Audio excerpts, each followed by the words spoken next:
Good day. Today I will tell you a Thanksgiving story.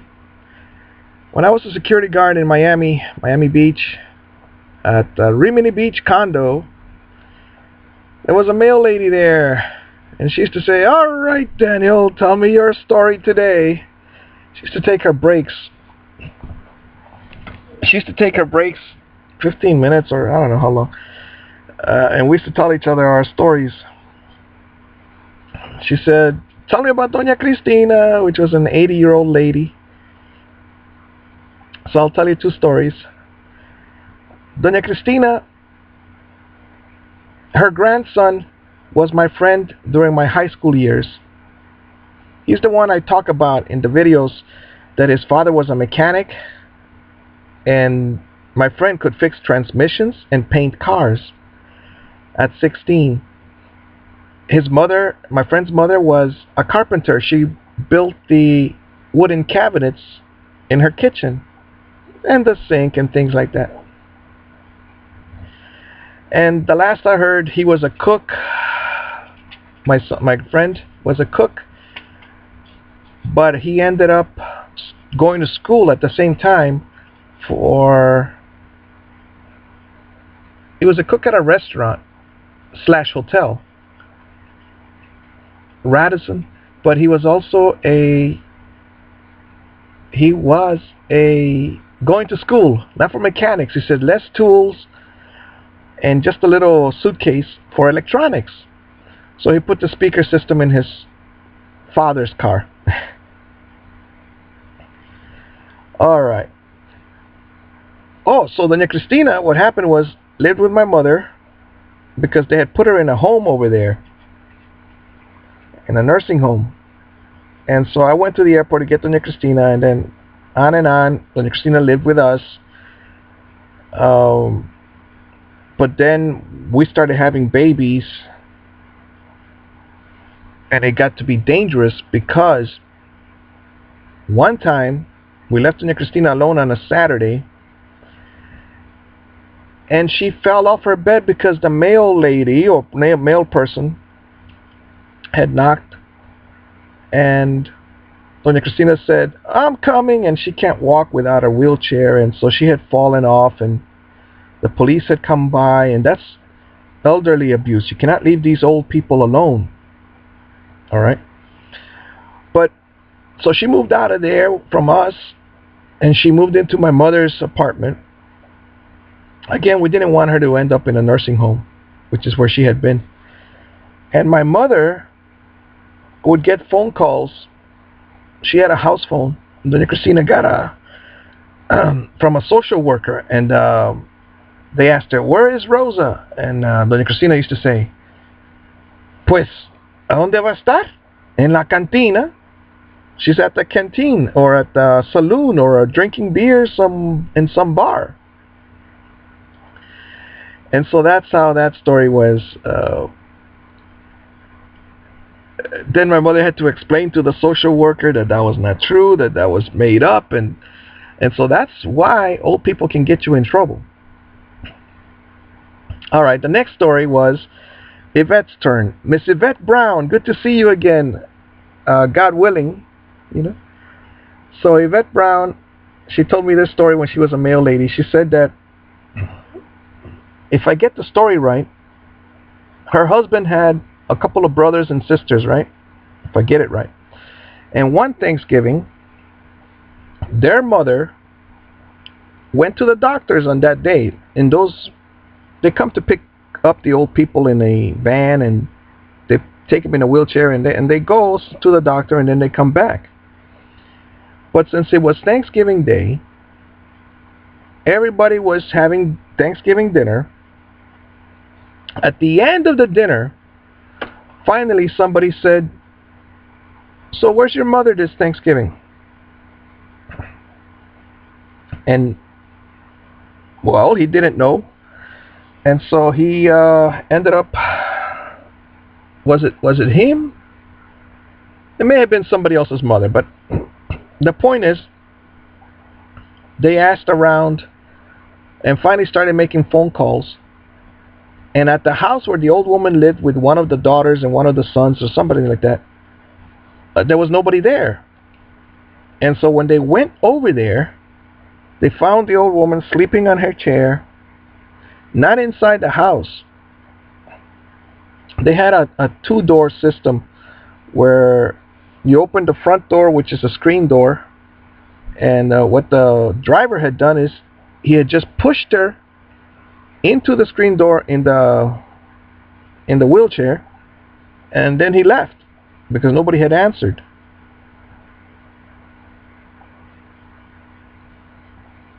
So those are problems you have with old people when they live with you.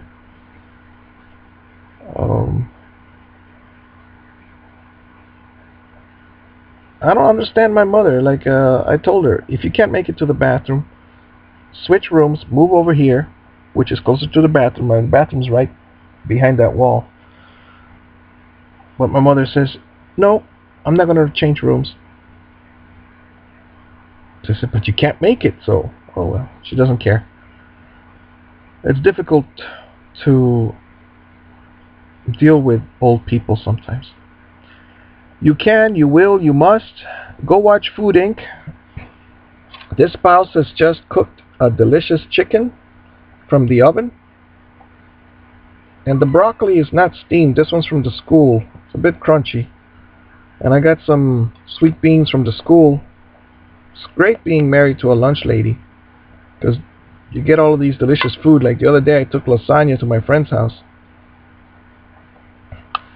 And by the way, today I didn't go to work. I was supposed to go work with my friend today, but I didn't make it because of the psychological problems with my mother yesterday. The mental problems. I'm gonna Baker Act you and make you eat turkey at that place over there, at the Baker Act place. All right.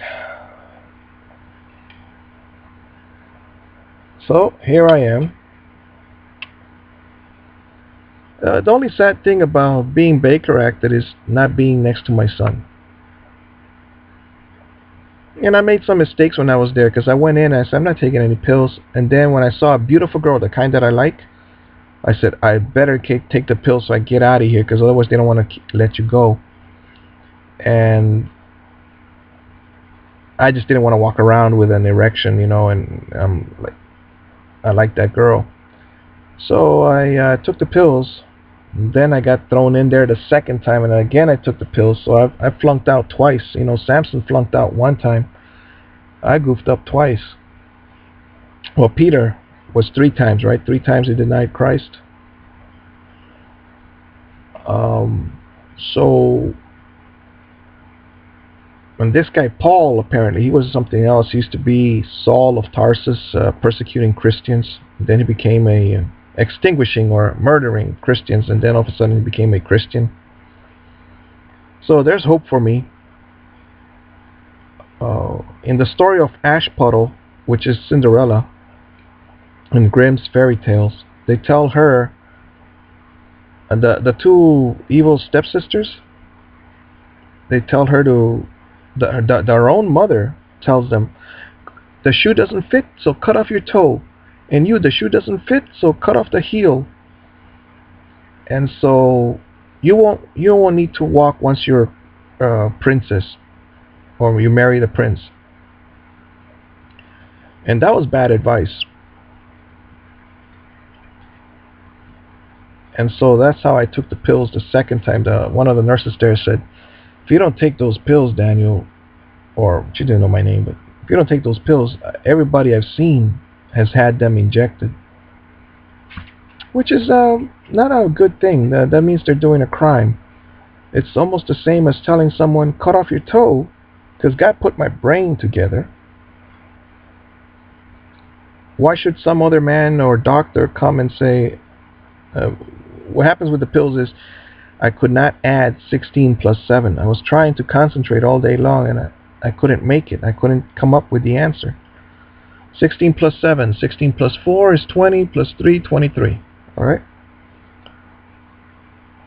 And what happened next was, you got that story about Ashpuddle. You shouldn't listen to people that tell you bad advice. like destroy your own brain with these pills. The doctor or the doctors there are like drug pushers.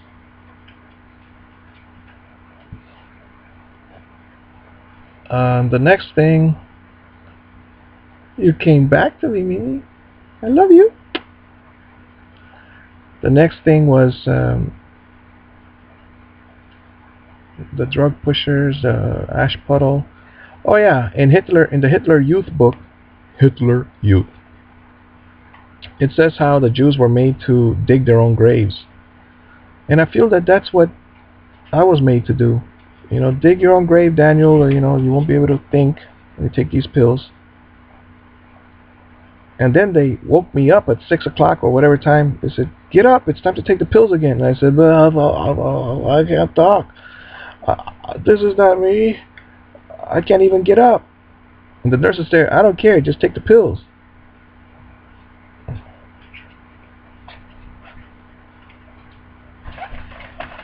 Hey, now there you go. And I said I wasn't going to talk to you, but you're being polite. You brought me Snowball. Hi, Snowball. You want a piece of chicken? What happened? Oh.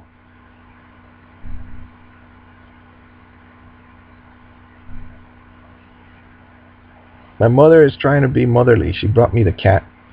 I used to do that. I used to carry the big white cat over here and open the door to her room and let the cat inside, and then I close the door.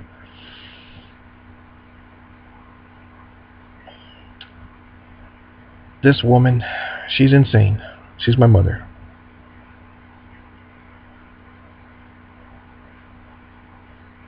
The cat left. The dog is here. My chicken's ready. It was very hot. Enjoy your life. Be better than I am. Take care of yourself. Peace be with you. Read your Bible. I told my daughter, read your Bible. Don't talk to grandma.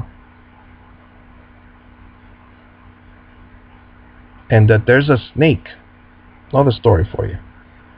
A coworker from Honduras told me this story. He said there's a snake that attacks you 3 times, and if it misses all 3 times, it will bite itself. Arr, and die. And ever since I've been sober, like serious face, my mother has not been bothering me. The spouse has not been bothering me. And my daughter has not been bothering me. And I told my son, watch, they're going to start fighting amongst themselves. And they did. My grandmother and my mother and the granddaughter started fighting. But I didn't know it would include me. All right. Enjoy your life. Be better than I am.